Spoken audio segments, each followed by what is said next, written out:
இன்றைக்கி வந்து நம்ம புது நாற்றுக்கு வந்து மருந்து தாங்க போட போகிறோம். அதுக்கு வந்து காம்ப்ளெக்ஸ் வந்து 5 கிலோ வாங்கிட்டு வந்திருந்தோம். காம்ப்ளெக்ஸ் மட்டும் காலைல போடுவோம் அப்படின்னு சொல்லிட்டு பார்த்தா ஃபுல்லாக வந்து பனி தண்ணியாகவே இருந்துச்சுங்க. கிளைமேட்டும் வந்து நல்லா இருந்துச்சு. கையில் பார்த்தாவே தெரியும். இந்த மாதிரி தண்ணி ஓட்டும் போது நம்ம போட்டோம்னா மருந்து வந்து மேலே தாங்க படும், வேர்க்க போகாது. மேலே பட்டுச்சுன்னா அப்படியே மேலே இருக்கிற செடியில் வந்து அப்படியே உடந்து போயிடுங்க.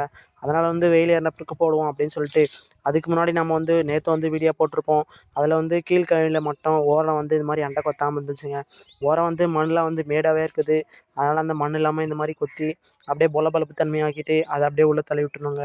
உள்ளே தள்ளிட்டு அதுக்கப்புறம் அந்த மண்ணை திருப்பி வந்து கொத்தி விட்டணுங்க. அப்போ தான் வந்து நடும்போது கரெக்டாக இருக்கும். அப்போ தான் வந்து மூளையும் கரெக்டாக வந்து தண்ணிலாம் வந்து கரெக்டாக பாயுங்க. அதுக்கப்புறம் அப்படியே அதையே வரைச்சிட்டு இருக்கும்போது அதையும் அப்படியே ஃபுல்லாக கொத்தி முடிச்சிட்டோம். இந்த மாதிரி வந்து 4 மூலைக்கும் இந்த மாதிரி கொத்தி தாங்க தள்ளணும். அப்போ தான் ஏன்னா வந்து மூளையில் வந்து மேடாகவே இருந்துச்சு. அதையும் அப்படியே கொத்தி தள்ளிட்டு அதுக்கப்புறம் காலில் வந்து அப்படியே மறிச்சு விட்டுட்டு அதுக்கப்புறம் நம்ம வந்து மருந்து தாங்க போட ஆரம்பிச்சிட்டோம். மருந்து போட்டுட்டு அதுக்கப்புறம் தண்ணி இல்லாமல் இருந்துச்சு. அதுக்கும் அப்படியே தண்ணி விட்டுட்டோங்க. இப்போ பழைய நெல்லுக்கு கொஞ்சம் போட்டுட்டோம். ஏன்னா புது நெல்லுக்கே வந்து மொத்த மருந்து போட்டோம்னா சரியாக வந்து இருக்காதுங்க. அதனால் வந்து பழைய நாற்றுக்கு கொஞ்சம் வந்து மருந்து தூவி விட்டுட்டோங்க.